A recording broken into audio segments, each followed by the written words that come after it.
Assalamualaikum warahmatullahi wabarakatuh. Innal hamdalillah nahmaduhu wa nasta'inuhu wa nastaghfiruh wa na'udzu billahi min syururi anfusina wa min sayyiati a'malina may yahdihillahu fala mudhillalah wa may yudlil falan tajida lahu waliyyan mursyida. Qala Allah Ta'ala fi kitabihil karim la in syakartum la azidannakum wa la in kafartum inna 'adzabi lasyadid. Asyhadu an la ilaha illallah wa asyhadu anna Muhammadan abduhu wa rasuluh la nabiyya wa la rasula ba'da. Yang terhormat Bapak Kepala Madrasah Aliyah Negeri 2 Banyuwangi, Bapak Dr. Andes Muhammad Anwar MPDI, yang kami hormati seluruh Dewan Guru Madrasah Aliyah Negeri 2 Banyuwangi serta teman-temanku yang insya Allah dirahmati oleh Allah.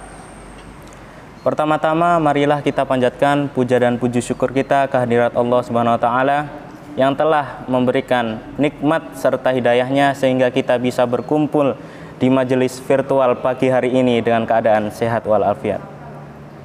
Yang kedua kalinya, sholawat serta salam tetaplah tersanjungkan kepada baginda Nabi besar Muhammad SAW yang telah membawa kita dari zaman kegelapan menuju zaman yang terang benderang, yakni ad-dinul Islam. Di sini kami akan membawakan sedikit pidato tentang memahami makna syukur. Sifat syukur adalah salah satu sifat terpuji dalam Islam, dan sifat syukur terdapat juga di dalam nama-nama baik Allah atau yang biasa kita sebut Asmaul Husna. Sebelum kita membahas lebih jauh sifat syukur, baiknya kita mengerti dulu apa arti dari syukur itu sendiri. Syukur berasal dari kata syakara yashkuru syukron yang artinya berterima kasih. Sifat syukur ini juga sangat penting dalam kehidupan sehari-hari. Misal seperti ketika kita melihat teman kita memiliki barang yang sangat mahal atau sering membeli barang yang sangat mahal. Dalam situasi ini kita tidak boleh iri pada teman kita, melainkan seharusnya kita senantiasa bersyukur kepada Allah karena masih banyak orang yang lebih tidak mampu daripada kita. Dengan hal itu kita bisa lebih bersyukur kepada Allah Subhanahu wa taala. Melanjutkan apa yang disampaikan Ilham ini tadi, saya akan menyampaikan sebuah kisah sederhana tetapi mengandung banyak sekali makna, yaitu tentang si kaya dan si miskin. Pada suatu ketika, datanglah si miskin dengan pakaian yang sangat lusuh dan compang-camping kepada Nabiullah Musa alaihissalam. Dan si miskin itu pun berkata kepada Nabiullah Musa, "Wahai Nabi Allah, doakanlah aku agar Allah menjadikan aku orang yang kaya." Lalu Nabiullah Musa pun tersenyum mendengar hal tersebut. Dan Nabiullah Musa berkata, "Wahai saudaraku, perbanyaklah bersyukur kepada Allah." Dan si miskin itu pun terkejut dengan jawaban dari Nabiullah Musa alaihissalam. Dia berkata, "Wahai Nabi Allah, bagaimana mungkin aku dapat bersyukur dengan keadaanku yang seperti ini?" Lalu si miskin pun pulang dengan perasaan yang kecewa. Pada suatu ketika datang juga si kaya kepada Nabiullah Musa. Dan si kaya itu pun berkata kepada Nabiullah Musa, "Wahai Nabi Allah, doakanlah aku agar Allah menjadikan saja aku ini miskin, supaya hartaku ini tidak membebani bagiku." Maka Nabiullah Musa pun tersenyum dan Nabiullah Musa menjawab, "Wahai saudaraku, mulai sekarang berhentilah bersyukur kepada Allah." Lalu si kaya ini pun terkejut dengan jawaban Nabiullah Musa alaihissalam. Dia berkata, "Wahai Nabi Allah, bagaimana mungkin aku berhenti bersyukur kepada Allah atas segala nikmat Allah yang telah Allah berikan kepadaku? Allah memberikanku mata yang dengannya aku dapat melihat. Allah memberikanku telinga yang dengannya aku dapat mendengar. Allah memberikanku tangan yang dengannya aku dapat bekerja, dan Allah juga memberikanku kaki yang dengannya aku dapat berjalan." Singkat cerita, setelah kejadian tersebut, banyak yang terjadi kepada si miskin dan si kaya. Si miskin yang tidak mau bersyukur kepada Allah, dia menjadi semakin miskin. Dan si kaya yang senantiasa bersyukur kepada Allah, dia menjadi semakin kaya dan hidup dengan bahagia.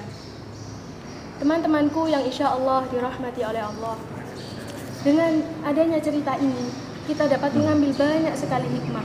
Bahwasanya, bagaimanapun keadaan kita, bagaimanapun situasi kita, sebesar apapun cobaan yang Allah berikan kepada kita, kita harus senantiasa bersyukur kepada Allah dengan banyak mengucapkan Alhamdulillahirrabbilalamin. Jangan kita itu menjadi, khususnya para pemuda, jangan menjadi orang yang seringkali lupa bersyukur kepada Allah, seringkali mengingkari nikmat-nikmatnya Allah.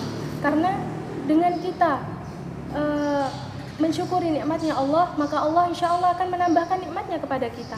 Tapi jikalau kita ingkar kepada nikmat Allah, bisa jadi Allah akan mengambil nikmat itu dari kita. Na'udzubillah tsumma na'udzubillahi min dzalik. Saya akan menambahkan sedikit dari pidato Sahila. Sebagai seorang muslim, kita harus memiliki sifat syukur, dan kita harus berusaha menerapkan sifat syukur dalam kehidupan sehari-hari. Sebagaimana firman Allah yang sudah saya sampaikan di awal tadi, surat Ibrahim ayat 7. Jika kita bersyukur kepada Allah, maka Allah akan tambahkan nikmatnya.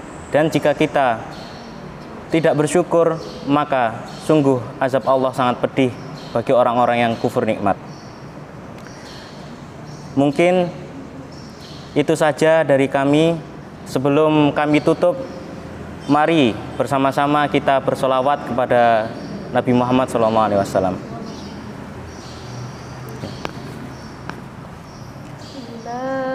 Hilastulil firdausi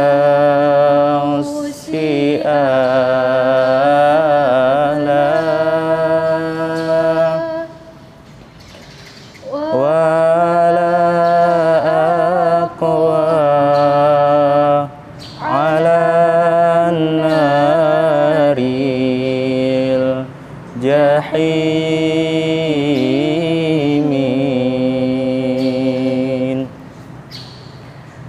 fahabli taubatan waghfir dzunubi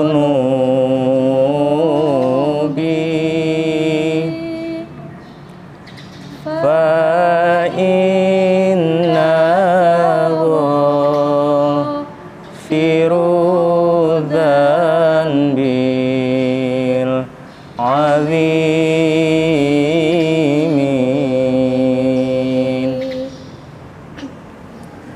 Semoga dengan kita membaca sholawat tadi, kita dapat menambah kecintaan kita kepada Allah Subhanahu wa Ta'ala dan Rasul-Nya.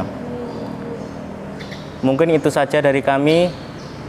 Kurang lebihnya kami mohon maaf, karena manusia itu adalah tempatnya salah dan lupa.